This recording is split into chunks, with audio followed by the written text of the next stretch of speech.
নমস্কার, ভদ্রসর study class চ্যানেলে তোমাদের স্বাগত। তোমাদের জন্য দারুণ একটি সুখবর। যারা যারা তোমরা ফরেস্ট ডিপার্টমেন্টে কাজ করতে চাও, বিভিন্ন ফিল্ডে কাজ করতে চাও, তোমার যোগ্যতা যদি মাধ্যমিক হয়ে থাকে, তোমার যোগ্যতা যদি উচ্চ মাধ্যমিক হয়ে থাকে বা তোমার যোগ্যতা যদি গ্র্যাজুয়েশন হয়ে থাকে, তাহলে এই ভিডিওটা শুধুমাত্র তোমার জন্য। তুমি যদি একজন মেল ক্যান্ডিডেট হয়ে থাকো বা ফিমেল ক্যান্ডিডেট হয়ে থাকো, প্রত্যেকে এখানে আবেদন করতে পারবে। সম্পূর্ণ পার্মানেন্ট পোস্টে নিয়োগ করা হচ্ছে এবং বিভিন্ন পোস্টে নিয়োগ করা হচ্ছে, যেমন হচ্ছে তোমাদের ডেপুটি রেঞ্জার থেকে শুরু করে এমটিএস থেকে শুরু করে ল্যাবরেটরি অ্যাটেন্ডেন্ট, এছাড়া আরও বিভিন্ন তোমাদের পোস্টে নিয়োগ করা হচ্ছে। সব কিছু তথ্য তোমাদের এই ভিডিওতে ক্লিয়ার করব। তোমরা কোন জেলা থেকে এই ভিডিওটা দেখছো প্রত্যেকে কমেন্টে জানাবে। প্রত্যেক ক্যান্ডিডেট যারা যারা এই ভিডিওটা দেখবে প্রত্যেকে অবশ্যই কমেন্টে জানাবে যে তোমরা কোন জেলা থেকে এই ভিডিওটা দেখছো।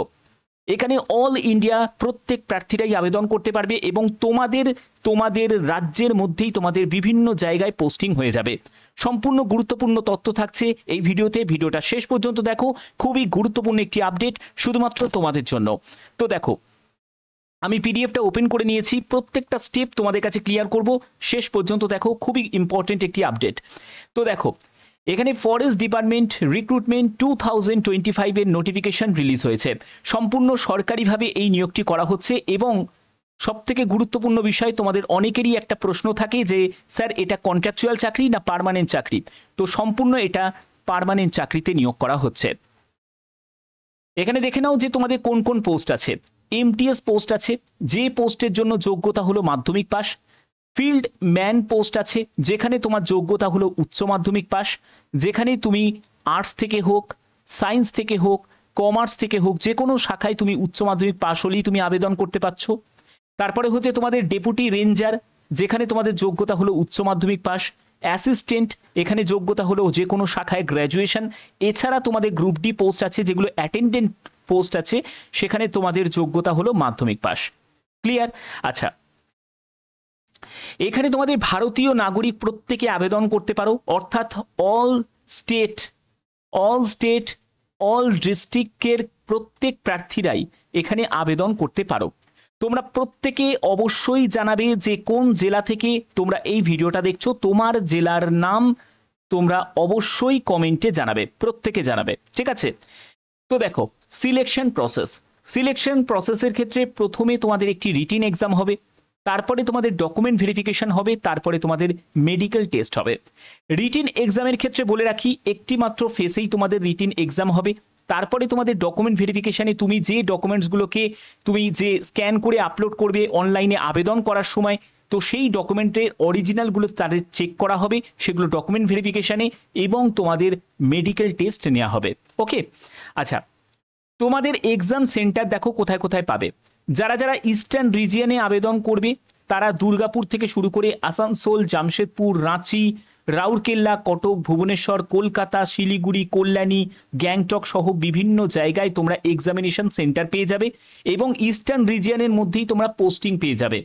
তারপরে দেখো, তোমরা যারা যারা নর্থ ইস্ট রিজিয়ন যারা সিলেক্ট করবে, যেমন তোমরা যদি আসাম থেকে বিলং করো, তোমরা যদি ত্রিপুরা থেকে বিলং করো, তোমাদের দেখো ইটানগর, গুয়াহাটি, ডিব্রুগড়, শিলং, আইজল, কোহিমা, আগরতলা, এই সব বিভিন্ন জায়গায় তোমাদের এক্সামিনেশন সেন্টার পেয়ে যাবে, ঠিক আছে?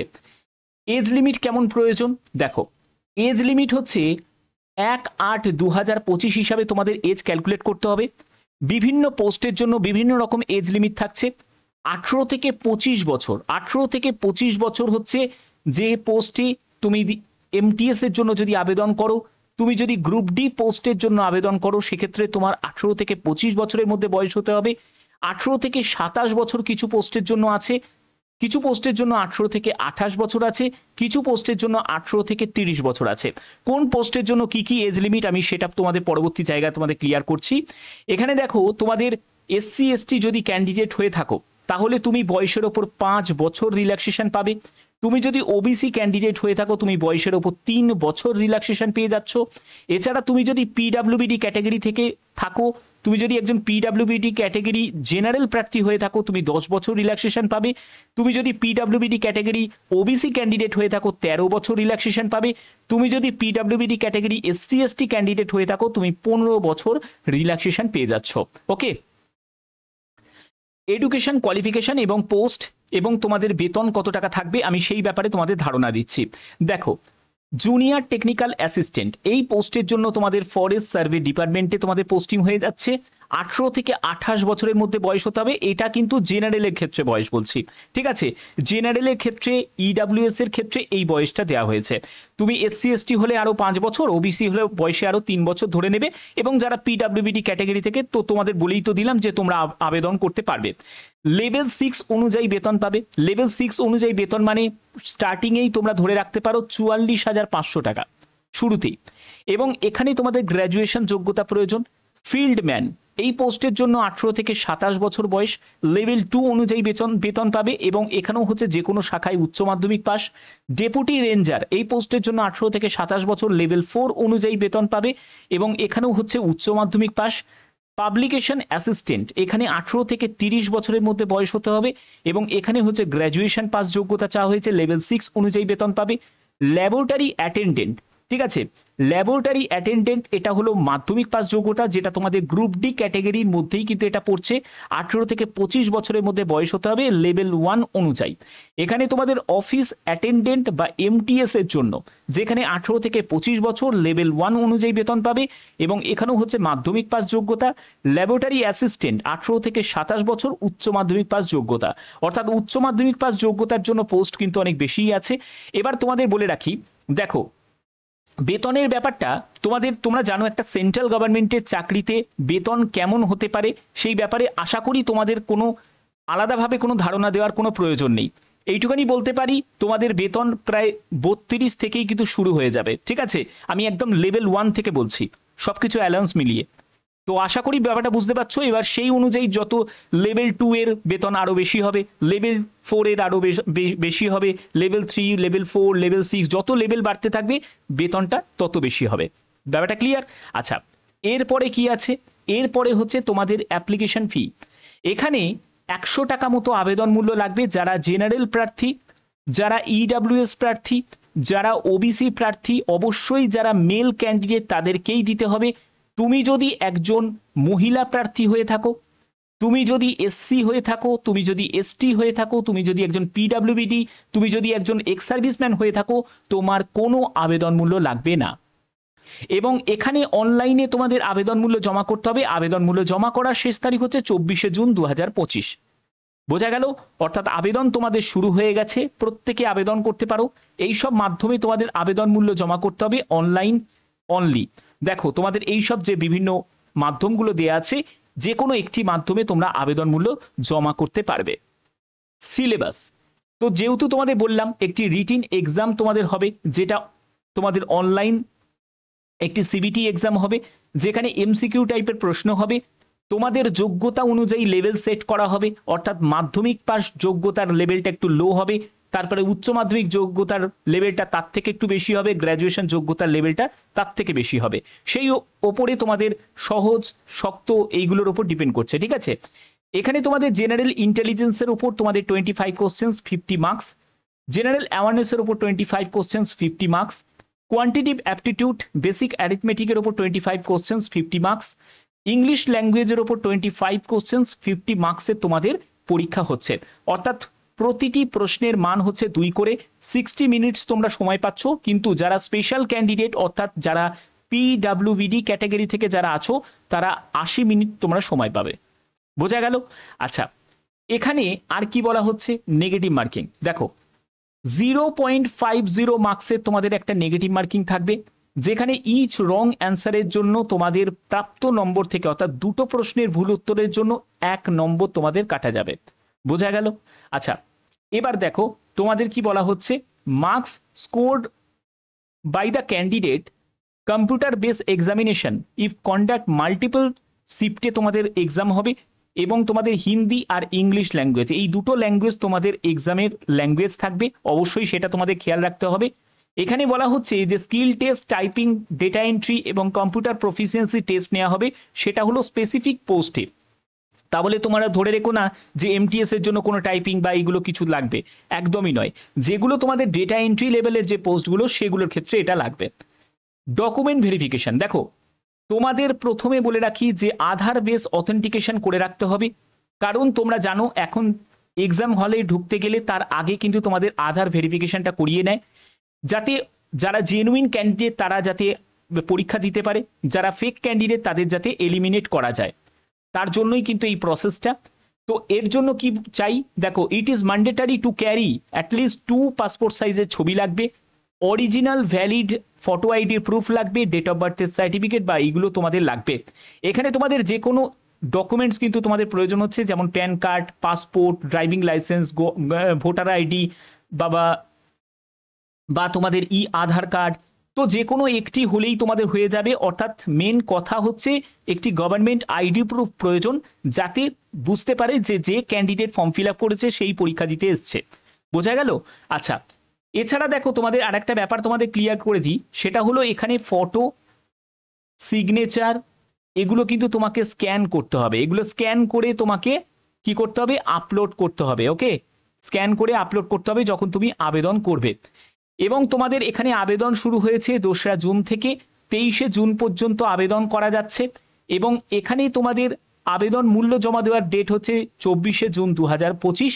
এবং তোমাদের কোনো যদি সংশোধন করার ব্যাপার থাকে, যদি কোনো ভুলভ্রান্তি করে থাকো, সেটা হলো 30শে জুন পর্যন্ত করতে পারবে। এবং সিবিটি যে এক্সামটা যেটা হবে 24শে জুলাই থেকে 4ঠা আগস্টের মধ্যে। এবং তোমাদের যদি কোনো কোয়ারিজ থাকে বা তোমাদের যদি ফর্ম ফিল আপ করতে গিয়ে যদি কোনো হেল্পের প্রয়োজন হয়, অবশ্যই এখানে একটি ফোন নাম্বার দেওয়া আছে, তোমরা চাইলে কমিশনে কল করে নিতে পারো। তো এই যে নিয়োগ বিজ্ঞপ্তিটি জারি হয়েছে সেটা তোমাদের এসএসসির তরফ থেকে, অর্থাৎ স্টাফ সিলেকশন কমিশনকে কিন্তু এই দায়িত্বটা দেওয়া হয়েছে যে সম্পূর্ণ ফরেস্ট ডিপার্টমেন্টের যে নিয়োগগুলো সেগুলো করার। তো সেক্ষেত্রে তোমরা প্রত্যেকে আবেদন করতে পারো। এটা কিন্তু অনেকের জন্য বড় অপরচুনিটিস, বিশেষ করে যারা মহিলা প্রার্থী, তাদের যে কাজ থেকেই হোক না কেন তাদের কোনো আবেদন মূল্য লাগছে না। এবং দেখো এখানে তোমাদের যে সিবিটি এক্সামটা যেটা হবে সেটা হচ্ছে যেগুলো তোমাদের মাধ্যমিক লেভেলের, সেগুলোর ক্ষেত্রে তোমাদের এরকম কিন্তু সিলেবাসগুলো আছে, সেগুলো অবশ্যই তোমরা দেখে নেবে। এই সব চ্যাপ্টার ওপরও তোমাদের বেশি করে জোর দিতে হবে। হায়ার সেকেন্ডারি লেভেলের তোমাদের যে পোস্টে তুমি যদি আবেদন করো, সেখানে তোমাদের এক্সামের লেভেলটাও কিন্তু এরকম থাকবে। এবং এখানেও তোমাদের এই রকম সিলেবাসগুলোই কিন্তু তোমাদের ফলো করতে হবে। এবং দেখো তোমরা যারা গ্র্যাজুয়েশন লেভেলের পোস্টে আবেদন করবে, তাদের ক্ষেত্রেও তোমাদের এরকম করে দেখে নিতে হবে যে কোন পোস্টের জন্য আবেদন করছো, তার জন্য তোমাদের যোগ্যতার অনুযায়ী তোমাদের লেভেল সেট করা হবে এবং সিলেবাস কিন্তু একই রকম থাকছে। ঠিক আছে, তার উপর তোমাদের ইজি টাফ সেটা ডিপেন্ড করছে। ক্লিয়ার? আচ্ছা, তোমাদের মোটামুটি আমি সব ব্যাপারই ক্লিয়ার করে দিয়েছি। যারা যারা এখানে আবেদন করতে ইচ্ছুক তাদের অবশ্যই অফিসিয়াল ওয়েবসাইটে ভিজিট করেই আবেদন করতে হবে।